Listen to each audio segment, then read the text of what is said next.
fracking in our state. Earlier this year, the Florida House of Representatives passed House Bill 191, which later died in the Senate Appropriations Committee. Provisions in that bill would have prohibited local governments from banning fracking in their jurisdictions and rested solely in the hands of the state. What is your position on fracking, and should local governments have a say in what goes on in their jurisdiction? Mr. Roth.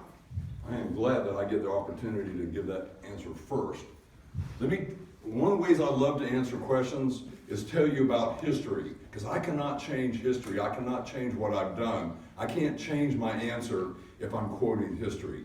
So historically, farmers have generally fought to have state and federal laws on deals with agriculture. Things like pesticide, water use, stormwater taxes, all those are issues that many times county governments have gotten in the business of wanting to regulate.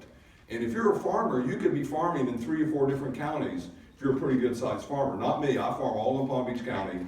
But the bottom line is, in general, things like pesticide regulations, stormwater taxes, fracking, those are all highly scientific issues, and I don't think every local government has the resources and the technology and the staff to figure out what the position ought to be. That's why you need to be regulating fracking on a state level. We currently have a moratorium on fracking, but I just happen to have distant relatives, my wife's cousins, I guess that's not really distant, but it's kind of distant, wife's cousins actually living on farmland that her grandparents farmed 50 years ago, and they're actually receiving revenue from the oil industry because they're discovering oil in Southeast Ohio. So I am generally in favor of fracking.